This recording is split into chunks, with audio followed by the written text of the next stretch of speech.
Great. Thank you very much, Bowen. Hello, everyone. My name is Nihar Bihani. I'm a Senior Product Manager with Amazon CloudFront here at Amazon Web Services. And thank you, first of all, for joining. I'm glad you're able to attend the session this morning. I'm also very pleased to have Chris Knowlton here with me. He's the VP of Product Management at Wowza, and he'll also be co-presenting alongside with me and taking you through the joint AWS Wowza offering in how you can deliver your live event to your audiences globally. So I'll quickly walk through the agenda. I'll be taking you through the first few slides and just giving you some background and context, and then Chris will come in later on during the hour. So in terms of the agenda, I'll talk generally first about the architecture for streaming a live event and sort of the different components that you need when you're thinking about delivering a live event sort of end-to-end from the event itself and getting that all the way to your viewers. I'll also talk a little bit about some of the challenges that streaming a live event can present.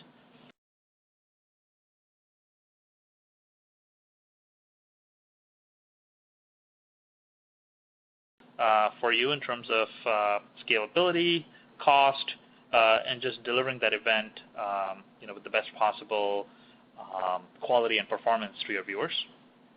And I'll also give you overview of the benefits and the advantages that AWS and Wowza together provide when you're streaming a live event. And then Chris will give you the details on how the entire setup works. He'll also be doing a demo, walk you through the configuration and show you really how easy it is for you to set up and deliver a live event using AWS and Wowza together. We also want to leave plenty of time towards the end to answer any questions that you have. All right, so let's talk first about the architecture when you're delivering a live event. So first of all, we'll start with the basics, although not necessarily the easiest part, but the basics. You need to have an on-site presence to capture the live video and do the encoding before you even ship it over to any infrastructure that you're using to process that video and deliver it out. So we're talking, starting from capturing the live event via the crew that's on the ground, literally using a camera or multiple cameras. This is a production that's generally managed by a team of professionals, and they decide on the different angles, shots, durations, and all of the other factors that go into capturing the live event at the high quality that your viewers expect. Then the next step on site is generally encoding that live video right there. And what we hear from customers mostly is that they use a hardware-based encoder to compress that raw feed that's coming out of the camera, and so that it can be sent to a streaming server that will then further process that stream. And one of the things that, to the third bullet on this page, one of the things that it really starts to become very important is sort of that high bandwidth connectivity or link, so that you can upload that compressed raw feed into the streaming server that will be processing it. Because if you're, that's really the source, the origin of your live video. And from an encoder perspective, you can either send a single stream or multiple streams, depending on sort of your use case and the media server that you're using to deliver that stream. With either option, though, it's really important that you have sufficient as well as consistent upload bandwidth, at the location that you're at. So a couple of different ways in which customers have done this with AWS and some of the solutions that AWS offers. First is we have a service called Direct Connect that helps you establish a dedicated network connection from your own location or premise to the AWS cloud. Another option that we see customers more recently start to use is using our content delivery network, Amazon CloudFront. CloudFront now supports upload capability via HTTP methods such as post and put. And that's another option depending on your use case. Again, you could use a CloudFront domain name for your uploads and upload it to the nearest CloudFront location, and then that video is proxied over to the origin server running in EC2 or the media server running in Amazon EC2 via a connection that's closely monitored and optimized for performance. So these are just a couple of options that I wanted to highlight here. One thing to also keep in mind is to upload your live video stream to the closest AWS region. So if you think about it, your event could be anywhere in the globe, and we have 9 different AWS locations around the world where you could be bringing up a streaming server and could be uploading your live video to that server at the location that's closest to you. So once your stream is at the inside the AWS cloud at that streaming server, the next piece really in your architecture is the server itself and the capabilities of the server.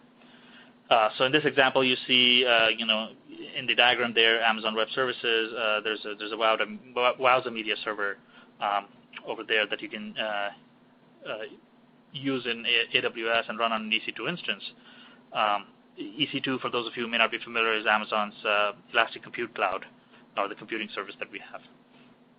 And we'll be doing a deep dive on sort of the Wowza and the AWS solution, later on in the session. But one thing I did want to highlight here is that there are also other options for media servers available out there, on the AWS cloud. But today we'll be focusing on sort of the Wowza and the CloudFront joint solution. So taking a step back, the way a real-time streaming server really helps deliver that live stream to your viewers, or specifically the players on your viewers' devices, is by generating short chunks of the live video that the players can play. And in addition to those short chunks, the streaming server is also generating a manifest file, and the manifest file points the player to the location where it can get the next chunk with the next few seconds of live video from. So the media server is really continuously creating these manifest files and the chunks that create the effect of a live playback experience for your viewers on their players, whatever devices they happen to be on. So in terms of what that means for the role of the server, the media server itself, the media server is taking as input the stream that's coming out of the encoder on site where your live production is happening. The media server is transcoding that stream to different bit rates. It's also transmuxing to different delivery protocols, again, so that different devices can be supported, because there's a varied range of protocols that are supported on different devices.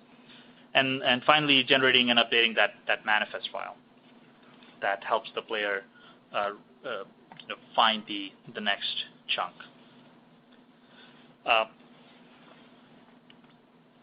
The third piece of the architecture is actually delivering it out to your viewers globally.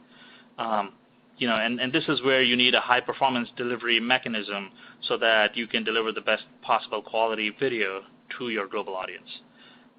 So one solution here is the Amazon CloudFront Global Content Delivery Network, where we have 43 edge locations or points of presence around the world today that can act as the first points that the players or your viewers talk to, and then those edge locations will go back to the origin server or the media server running on EC2 that has those chunks and the manifest files, download them, and then distribute them out to those viewers using the high throughput and high bandwidth capacity that each of these locations has worldwide. CloudFront supports all of the HTTP-based streaming protocols, so HLS, HDS, Smooth, and so on. CloudFront also helps improve performance for your live event and the streaming of your live event. And what I mean there is there are a couple of CloudFront optimizations, such as persistent connections and other TCP optimizations that we have implemented between CloudFront edge locations and the origin server or the media server running in EC2 that really help the performance and the scalability of delivering your live video. the performance, because of the persistent connections, it helps minimize the connection setup time between the edge location and your origin server. And that helps faster download of the next update to the manifest file or the next chunk that becomes available at the origin server. CloudFront also presents the cost savings. CloudFront is priced the same way as other AWS services are. And if you're familiar with some of those services, in our pricing model in general, we have a pay for what you use and pay-as-you-go pricing. And CloudFront also follows that. And this becomes, even more important for a live event because frequently we see customers that bring up a stack of, different AWS services and a media server running on EC2 to host and deliver and stream a live event, and then bring the stack down once the event is over, and they only pay for the resources that were consumed during the event, and also the data transfer going out of CloudFront Edge locations for the duration of the event. Finally, CloudFront does also offer very granular access logs so that you can get data and information about or insights into who is attending your live event, where they're attending from, and all sorts of other information and insights about your viewers. So here's a sort of an architectural flow of the live stream diagram, and I want to spend just a minute here to explain what's going on. This is reflective of everything that I've described so far in terms of the architecture. So there's a couple of different ways we can look at this. We can go left to right, where the source, the camera, and then the encoder is encoding the live captured stream into multiple bit rates and sending those bit rates to the media server, in this case the Wowza media server, running on an Amazon EC2 instance. And then the media server will deliver out the stream in different protocols to different CloudFront edge locations or edge nodes. And those edge nodes will deliver the specific protocol to the viewer that's requesting the stream in that protocol. So you can see the viewers at the very far end, on the very far right side, viewers that are all over the world. But if you also look at this from right to left, these viewers are actually, their players are requesting the stream in a specific protocol using for a specific bit rate, depending on the bandwidth capacity that's available to the player at any point in time. So the little dots that you see are the little chunks, the small chunks of the live video that can be downloaded by the player. And when the CloudFront Edge nodes receive those requests from the viewers, the CloudFront Edge node either already has the specific bit rate for that specific protocol available because another user requested it from that node maybe a few milliseconds ago, or the node will go back to the origin server, which is the Wowza media server in this case, and request the stream for that in that bit rate and for that protocol. So this, hopefully this gives you sort of the picture of the flow of data all the way from the source to the viewers when you're streaming your event live. So let's talk briefly about some of the challenges when you are streaming events live. So it's really the challenges stem from the fact that live events are very dynamic in nature. Live streaming does need to scale. When you're streaming your event live, you can have any number of viewers, and it's usually hard to predict how many viewers you will have watching your live event, and your event could go viral at any point in time.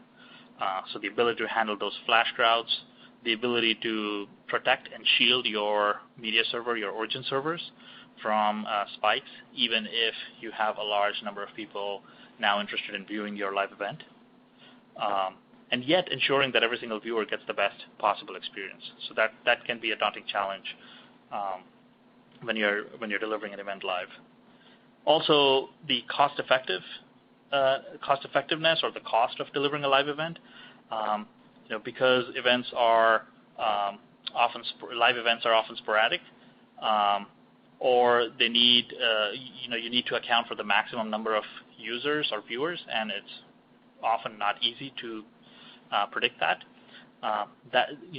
those factors can really make the delivery of a live event, if you're not using a scalable cloud solution, fairly inefficient. On the other hand, if you're running out of capacity because you didn't plan correctly and you don't have enough capacity, then you're delivering a poor experience for your viewers when you have a flash crowd and when you have an increased interest in your live event. And then finally, your viewers can come from anywhere.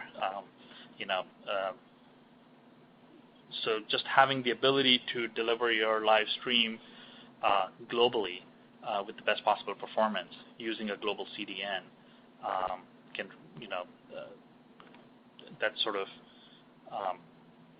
that can really help mitigate that challenge because you may be targeting a specific audience, but that doesn't necessarily mean that your viewers are not located outside of that geographic region. And then the other challenge is really around the fragmented ecosystem of devices, codecs, protocols. When it comes to delivering your live stream seamlessly to every potential viewer out there, this can be a big challenge. So you have to really question yourself: do I need to support Silverlight or WebM, or both? Do I need to optimize my content for smartphones, tablets, desktops, game consoles? Where are these viewers watching my live stream from? And it could be any one of those devices, or maybe even more. So there's a lot of choice in the market today, and the standards are not really universal. So that's another challenge that's posed when you're trying to deliver your live stream universally to your viewers located all over the world. So with that, I'll talk a little bit about using AWS and Wowza as a combined solution for streaming your live event. So there are a few clear advantages of using these two solutions together that I wanted to call out here before we dive into sort of the details of how to configure the solution and what does that look like and the ease of use and so forth. We talked a little bit about cost, and cost is a huge advantage when it comes to using Amazon Web Services and Wowza together. You pay for the usage of the resources that you consume when you're delivering your live event, and you don't pay for the time, when the event is after the time that the event is over, and you're not consuming those resources anymore. So it converts your capital expense that you may have had to spend if you were to do this all in-house and buy capacity for the maximum number of viewers you need to support into an operating expense now, on a per event basis, where you're only really scaling up for the duration of the event and then scaling back down. The other thing that I want to call out is the ease of setup and also teardown. This is a huge advantage when it comes to using the solution on AWS, because we provide you simple steps and guidance and tools such as AWS CloudFormation that have scripted most of this process. So you can create a live streaming stack in really very little time, and we'll demo that to you today, and also tear it down quickly, and that tears down all of the resources that you were consuming during your event, so that you're not charged for those resources. So the ease of setup is something that I hear frequently from customers who are using the solution, in that they really enjoy that. And then because of the CloudFormation templated approach, the next time you need to do another event, you can quickly bring that stack right back up in very little time. Finally, the advantage of really using Wowza with Amazon Web Services. Wowza provides support for multiple HTTP-based protocols such as HLS, HTS, smooth streaming, and that really helps you take care of and not have to worry about that fragmented ecosystem of devices that's out there, because the streaming server, the Wowza streaming server, can handle that complexity for you. And also you have the option to use premium Wowza add-ons, and Chris can talk a lot more about this to you. The way to use Wowza, with AWS is using the AWS Marketplace. Wowza is an offering available on the AWS Marketplace. And by the way, if you're not familiar with AWS Marketplace, it's an online store that helps you find, buy, and immediately start using the software and services that you can run on AWS hardware. So the Marketplace really makes it easy to get started using this joint AWS and Wowza solution for live streaming. There are already pre-built and tested AMIs, or Amazon Machine Images, that can be fired up, and you can just use a few clicks or API calls to get started. And it also makes it easy, like I said, to do the restack or create another stack the next time you have to do a live event.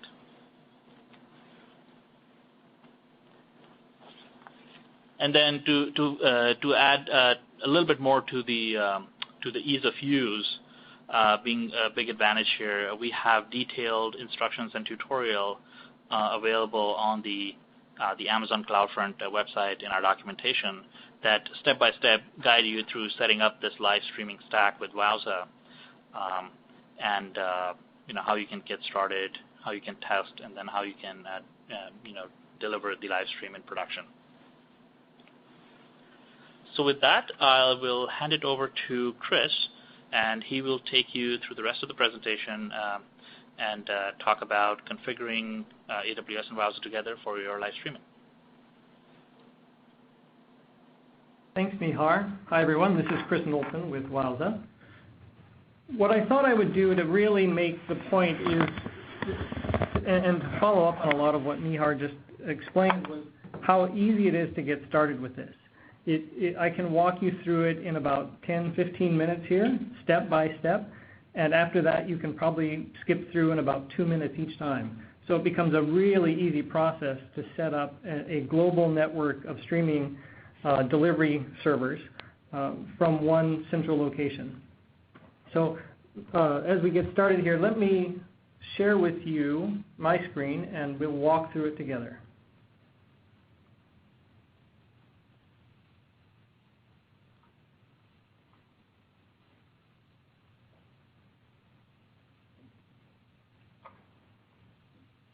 So as Nihar mentioned, there are a whole bunch of benefits. Latency reduction, global footprint, user experience, all good reasons to be using a delivery network like this. And so the first thing I'd like to do actually is go to a slide here, which you should be able to see now. And it shows the traditional way that folks have been using Wowza Media Server since 2007, in fact, on AWS for delivering content. And so what you see here in the origin edge configuration, the scenario is this. Say you happen to be in the Great Northwest, as many of us here in the room are, and you have a live event. And in this case, you see in the upper left a Go coder, which could be really any encoder. But Go coder is the example we use today, pushing into an origin server. And then that origin server then pushing content out to edge servers in all of the regions that Amazon Web Services supports. Now, some of the challenges here, as Nihar mentioned before, were that you are now managing 8 separate servers directly, and you have basically 8 points of presence. And so it can take a little bit longer than perhaps what we'll show you next. So the next slide is how we do it with CloudFront. And what happens here now is you have a Wowza Media Server or encoder pushing into a Wowza Media Server origin server in, say, the US West 2 region, which happens to be in Oregon. And then from there, that ingest server, that Wowza ingest server, similar to what you saw on the diagram that Nihar showed you earlier, the content then gets distributed out across 43 different points of presence. So by going this route, we've simplified things quite a bit. As you'll see, rather than controlling 8 specific servers now, you are simply turning up a CloudFormation stack, and all of these points of presence come online for you. As Nihar mentioned, they scale so that if you had a sudden crowd, a surge of folks coming in, going from, say, 1,000 to 1,000,000, suddenly the system would just scale with you, and you wouldn't have to be out there suddenly spinning up additional servers on your own. And then when you're done, rather than having to pay for any of those instances or anything, the only thing you're paying for is the traffic delivered. So there's actually some cost benefit as well. So what I'd like to do now is jump into the actual process of setting this up and show you just how easy it is. So bear with me while I switch screens here. And if all goes well, you should be able to see my screen now. So what I'm going to do is, rather than give you a URL, I'm going to tell you how the best way to find the tutorial that Nihar mentioned earlier and which walks you through the step-by-step is just to type in the words in your favorite browser, CloudFront and Wowza, or Wowza and CloudFront. And the first thing you find here actually is this result, which is the tutorial that we've been talking about. So we'll go actually take a look at that, and that's what we're going to walk through here. So here we are at the tutorial, and what it does is highlight right away what you can do with this once you set it up. And the key things that you can do are deliver any HTTP-based streaming protocol that Wowza supports, which today include Apple's HTTP live streaming, Adobe's HTTP dynamic streaming, or HLS and HDS, and Microsoft's smooth streaming. I'll touch on it again later, but one of the things that also is coming down the pipe and in preview now is MPEG DAPs. So for those of you who have heard of that and are interested in the first industry standard adaptive streaming format using HTTP, that'll be supported soon as well, both on Wowza and on CloudFront. All right, well, the next interesting part of this first page here, there are actually 9 really key pages for us.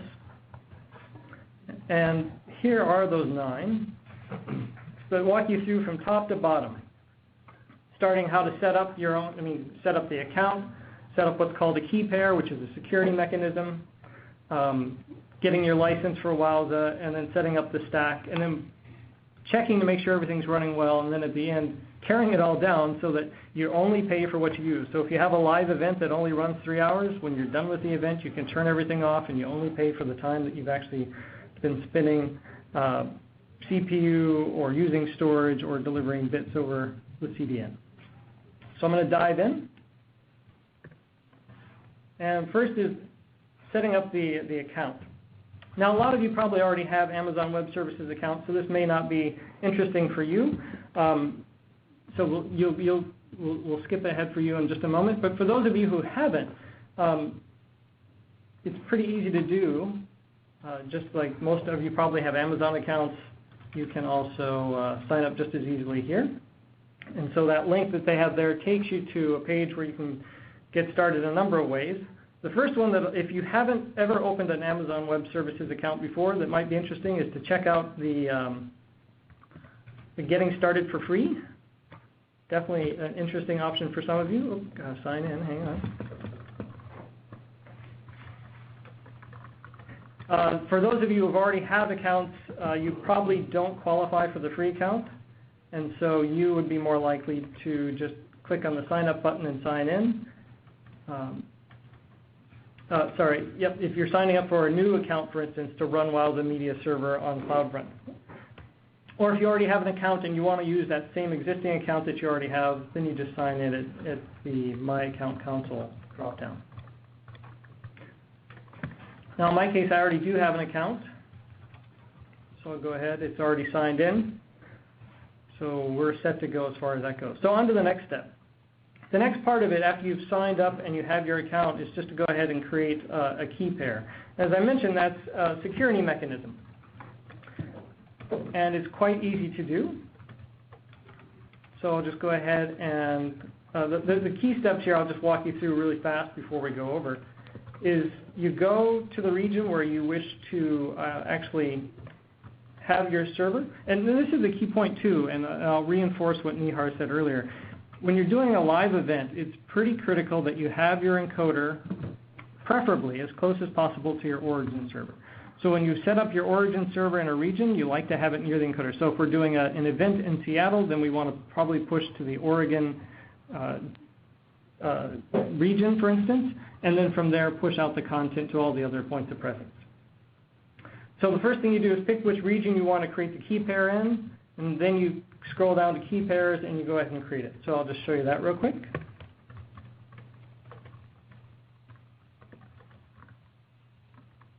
So here we are in the console for EC2. And in the upper right, you can see currently already set for the Oregon area, the Oregon region, US West 2. But here is the full list, if you're not familiar with them already. So here are all the places that you could sign into and create your first key pair and set up your origin server. So I'm going to scroll down over here at the left. And that's where we'll actually find the key pairs in the left navigation. Down here. Go ahead and click on that. Now in my case, I've already set up a key pair. It's very easy to do. I'll show you how easy. Just click on the Create Key Pair, type in a name.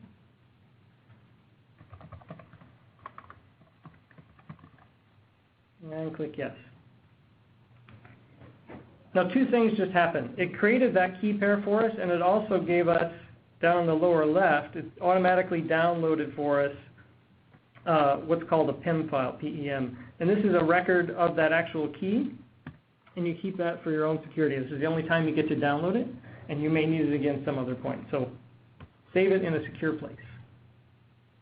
All right, so we've created the key pair. Let's go on to the next task, which is actually getting the license. This is quite easy to do, as are all the steps here, really. The first thing is probably just to go to the wowza.com site. And you'll even notice, even if you just come into our homepage, one of the first things you see is the free trial button up here and also one down here. Makes it very easy to get to the page where you need to be if you're going to try this. And what you get is a 30-day free trial. No limits, no limitations on streams or functionality. It's just simply 30 days of full usage, so you can try it out and pre-production testing and see if it meets your needs. And all you really have to do here is fill in a few fields about who you are and how we can reach you, and then download the trial from there. So I've already done that. It only takes about even as little as 2 minutes sometimes to actually get that license. So, but I went ahead and did that ahead of time, and I'll go ahead and bring that up. And so my email came in on this when I downloaded this license was on Sunday. And the thing I'm going to need from this is the key. And so just highlight that here. Try highlighting that again. There we go. So I'm going to highlight that and copy it, and we'll use that later in the process.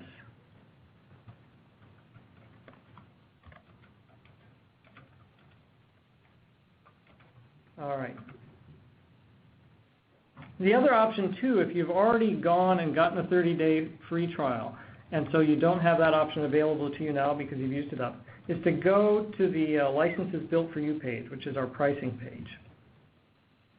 And there you can see the other options available to you. Let me just give you the high-level overview of how that works. There are basically three primary options.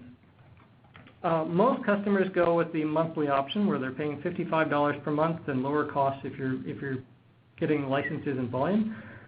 Some folks, because they prefer a CapEx versus an OpEx type of model, will go for a perpetual license. But folks who are doing just day events, just a few a month, may go for the daily option. And so if you're just doing, say, a football game or a worship service on the weekend or something, this $5 per instance might be just what you need to get started. And so you can find out more information about that at the licensing page. But all right, we've got it. So now we'll go on to the next step, which is actually subscribing to Wowza Media Server through AWS Marketplace. Okay, so now all we're going to do really is head right over to the Marketplace. There's a direct link to the Wowza Media Server sign-up. And then walk through a few steps and accept the terms. Now the interesting thing here is probably that I've already accepted them, so you may not see one of the buttons, but I'll walk you through it. So here you get a full description. So we're on AWS Marketplace. Wowza Media Server 3 is being offered here. You don't really need to do anything except take a note of some of the key things. It lists the latest version, what's being supported as far as operating system, gives you some of the highlights of the product if you're not familiar. And then over on the right, you can choose, depending on which region you're going to be launching your origin server in, you can find out the pricing for that region as far as what this will cost on an hourly basis. So that's all over in the right-hand column.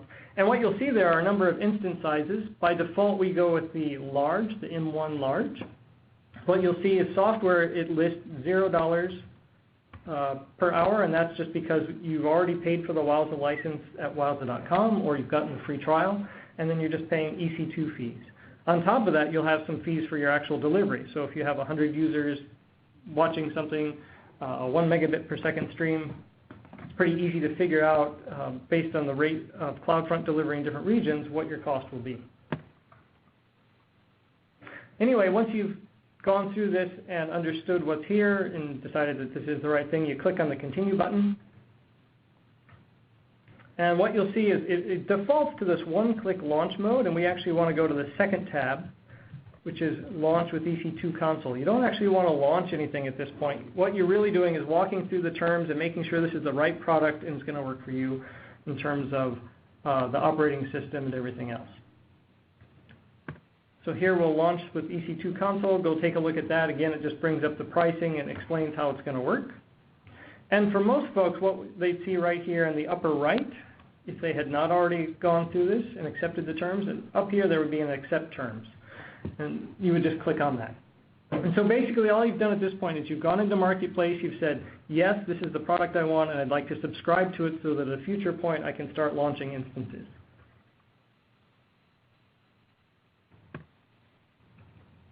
So let's head back to the process here. So the next thing to do is actually set up the stack. So the CloudFormation stack is great. It allows you to specify a number of configuration settings for the origin server and where the content will flow out over CloudFront points of presence, and launch it all within a few minutes. Makes it pretty easy here in the list, because you can just choose where you want that stack to launch, and at one click get that started. And so in this case, it also gives you full instructions on how to fill in all the blanks. I'll walk you through that in the next screen here. So I'm going to click on Create a Stack in US West, Oregon. And what you should see now is a form. It's basically a wizard walking us through all the things that we might need. So the first thing is the stack name, which just means you have to give it a name that you're going to understand. I've already got a couple of running, so I'm going to call this Live HTTP Streaming 3. It's best just to take the defaults. They make it really easy, but there are a lot of advanced capabilities if you need to dig in and do something different than what's here as part of the standard package. There are advanced options. There are templates. You can actually download this template and customize it if you need to do so, and then upload it and use it for your next stack. We'll go ahead and hit Continue. Here's where the key pair comes in. As you recall, it was called My Demo, the one that I created in an earlier step. Application name and everything else is already picked. The stream name is My Stream, and the instance type, as I mentioned earlier, is M1 large to start. So a lot of these things have already been picked for us. Again, click Continue. And here you can add a key, which it's useful if you're running a lot of servers or a lot of stacks, and you can add certain values to certain stacks so that you understand how it's being used or for tracking purposes. I don't need any keys, so I'm going to go ahead. And what it does now is provide us with a summary of everything that we've just set up. So it summarizes so we can make sure we've set up everything the way we want. Provides a bunch of information about what we've specified so that we don't forget, and click Continue. Oh, I forgot to put in the, see, it's very smart. It also tells me when you forget to fill in a box. I forgot to fill in the license key. Let me go back 1, 2. There we go. The Wowza license key that I copied from that email that was sent to me needs to go there. So I click Continue, and click Continue.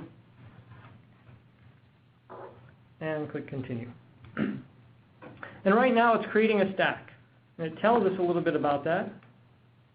There's a little information here. I'm going to go ahead and cancel that. And what you see behind it is actually a stack being created in process here. So I have 2 running. And you can see that they are already complete. And the one we're looking at is create in progress. And so I'll click on that, and then we can see in the events tab that a number of things are happening. And this is where you can see it actually, if you hit the refresh button occasionally, you can see that everything is moving pretty quickly here. So you see create in progress, create complete. So a number of things are spinning up. The origin server, some of the points of presence in CloudFront. So that's going to happen for a few minutes. I already have a couple which are running, so we'll come back to those in a minute so you can actually see what happens when it's running. Okay, let's go on to the next here. So how do you verify that the server is actually running? Well, you go back to that page where we just were, and there is a URL in there that allows you to verify that the server is actually running. So I'll pick one that's already running, where it says create complete, and I will go to what's called the outputs tab. And the useful thing about this is that it allows you to see a bunch of URLs that you can then use for both checking on the server itself as well as putting into players and providing to your customers so that they can actually view the content.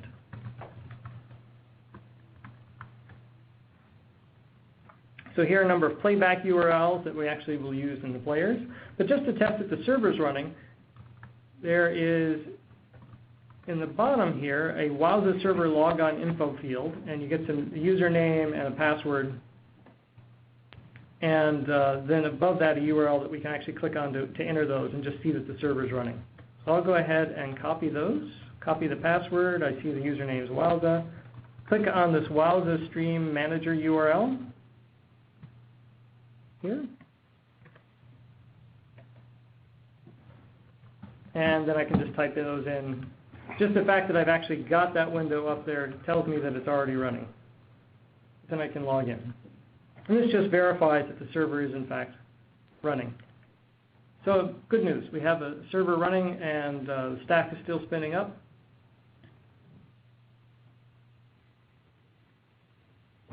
And so what I'd like to do now is actually it's hard for me to show you through a screen share that video is playing, so instead I'm going to give you a URL where you can go and take a look for yourself. So let me jump ahead to that.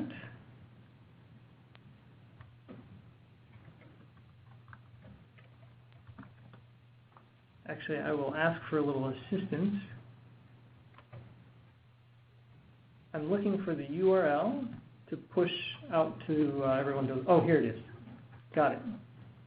All right. You should see now a URL. I think that will be clickable for you. What it will take you to is a page that allows you from your desktop or from an iOS device to actually select an HLS, an HDS, or a smooth stream to play back.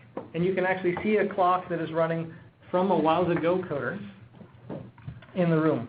And I think I didn't spend much time on the Go coder step, the encoder step. There are many encoders that Wowza supports today, and in fact has its own mobile encoder that runs on iOS called Go Coder. It's for many organizations, companies these days, that is the handiest thing you can have, because rather than worrying about a camera and a box to push data upstream, you simply pull out the phone that's in your pocket and you open up an app and you point it and you say stream. Basically, you start capturing what's happening and you push it to your Wowza server, in this case, on to CloudFront for delivery around the world.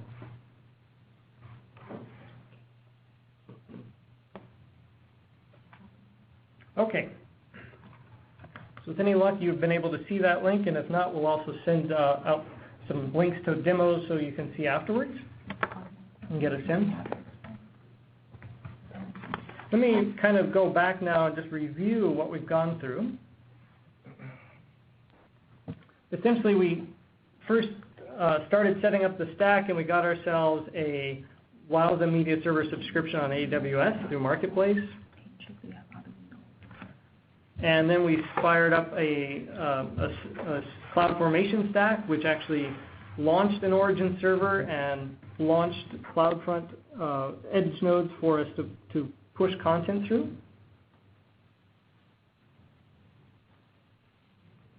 The next step was the encoder step, which I think I've pretty much skipped over, but it's also right in those 9 steps in the tutorial. And it's very, in fact, if we have time, I'll come back to it later if we need to. If folks have questions about it, but there's a page that explains fully how to do this. There's a link right out of the tutorial and gives you screen-by-screen configuration setting, and there are just a few screens where you have to go and fill in some fields, including your server IP address and some authentication information. For those of you who did not see the slide, let me just give you the URL. It is www.bit.ly/ACF, as in Amazon CloudFront, ACF 1023. So if you go there, that will take you to that page that I mentioned had the HLS, HDS, and smooth streaming links on it. All right, so after we got our CloudFormation set up, what we actually are using here is a Go coder for those of you who can see the demo. It's running here in the room with us.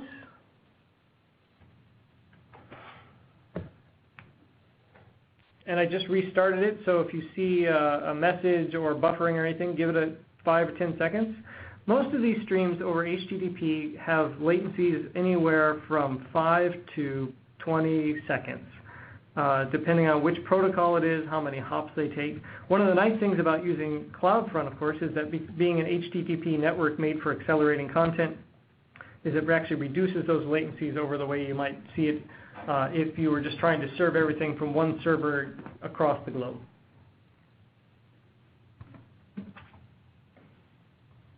And then finally, the player portion, which is what you're seeing here. What you'll find if you're running Wowza Media Server is that we have a number of sample players on wowza.com.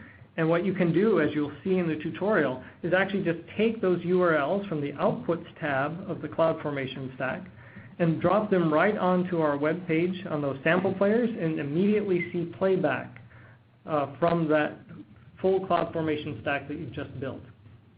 In the meantime, because we couldn't really show you those in a screen capture mode, that's why we took some of those players and just made them available through some web pages for you to view directly online.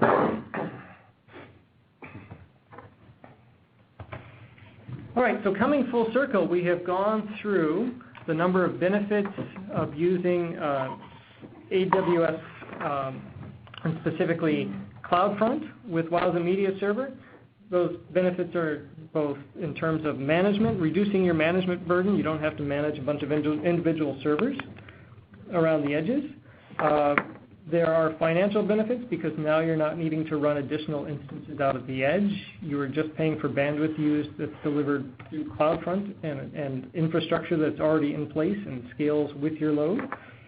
And then finally through customer experience, because now you're getting the content out to more geographical regions and locations and closer to your customers so that they have a better experience and get some of those premium features that Nihar mentioned earlier, such as network DVR, DRM protection, and transcoding. So one of the key things too that I should mention on the encoding side is that if you have an existing encoder, you don't want to go out and buy a new encoder that does adaptive bitrate streaming. You can take your existing encoder, push a single high bitrate stream up to your Wowza Origin server on AWS, and the Wowza Origin server using the Wowza Transcoder add-on can then create multiple bitrate streams, and then Wowza Media Server can repackage that into each of those HTTP formats. So with a single good stream from your live event, we can deliver to almost any device on the planet under almost any bandwidth conditions at the highest quality for each end user's capabilities and hardware. So with that, I think we're to the Q&A portion. So I know a number of you have submitted questions, and you may have additional questions, and we'd love to answer them for you at this time. All right. Before we move on to the Q&A portion of this webinar, I would like to remind our audience about the next webinar in this series of video streaming webinars AWS is doing this week. That next webinar is titled Using JW Player and Amazon CloudFront to Stream HLS Video, and will be held tomorrow at the same time as this webinar, which is 10 a.m. PST. You may register for it by visiting the Amazon CloudFront webpage. Now, moving on to the questions we received during this webinar. First question we have for Nihar. Given that live streams are real-time in nature, how important are the caching benefits in a live streaming scenario versus on-demand? Sure. Yeah, that's a great question.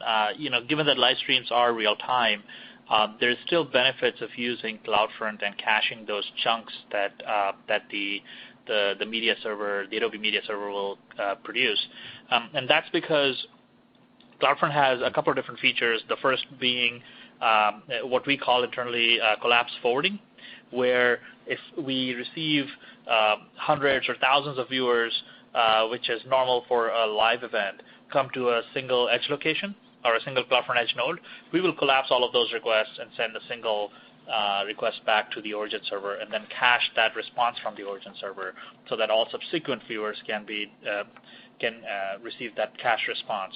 That helps reduce load on the latency, load on the origin server, as well as reduce latency for viewers, who are getting the cached version of that response, who may just be, a few milliseconds or tens of milliseconds behind some of the other viewers.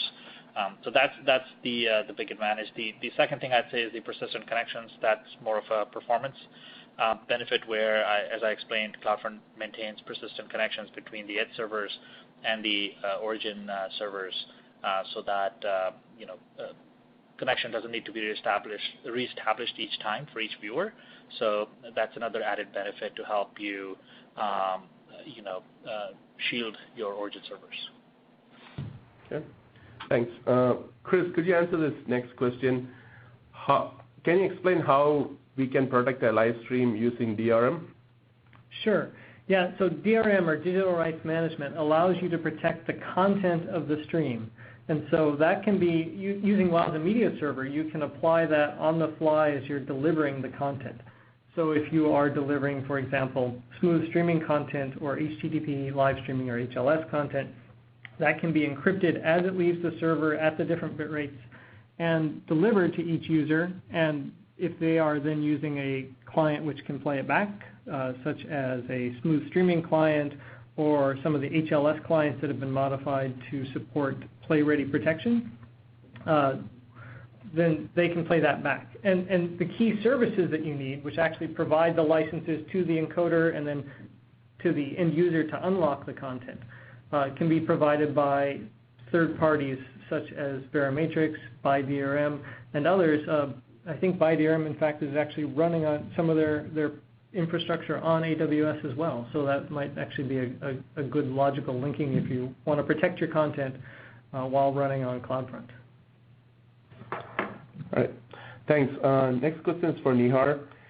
Can you talk about how we can get reports on our live streaming sessions, such as how many users were connected, etc.?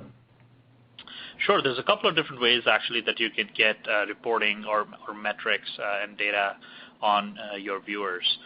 So first is CloudFront access logs, and CloudFront will produce access logs for each request that CloudFront receives for a file or an object that is downloaded via our HTTP network. So these access logs are available in an Amazon S3 bucket, so you can download the access logs from there and process them, or you can use a third-party tool, and that tool can process these standardized log files to give you the insights that you need about your viewers and about your content. The second method is using the player, and players are often instrumented with the capability to report, collect metrics and report them back to a central location, and you can gather insights and receive reports from the player's perspective, from the viewer's perspective, data about your viewers as well as about the quality of the stream that they received. Thanks. Chris, we've been getting a lot of questions around transcoder and NDVR add-ons. Could you give like a quick overview for our audience on what they are and where they can be used? Yeah, absolutely. So network DVR provides the capabilities that you're used to when you have a device like a TiVo at home. It's basically the easiest way to say it. A digital video recorder, where you can pause a stream, you can go backwards in a stream, or if you come in late to a program or a live event, you can actually rewind it to the beginning and start from the beginning, and then perhaps over time, if there are some slow spots, you can actually catch back up to the live feed. And so that's one of the capabilities that is provided with Wowza Media Server and works across CloudFront. There's also transcoding, which is, as I mentioned earlier, that capability of bringing in a stream from an encoder that either uses different codecs than those used by HLS, HDS, and Smooth, and we transcode to H.264 video and AAC audio, and then repackage the content for each of those formats. Or it can also be used for the rating aspect, which is creating multiple lower quality renditions based on one high definition incoming stream. So you only have to worry about getting one stream up from the encoder and from the venue to Amazon Web Services, and then with Amazon and Wowza, we take it the rest of the way there and get you all the qualities and formats that you need to reach your customers at the best possible quality for each of them.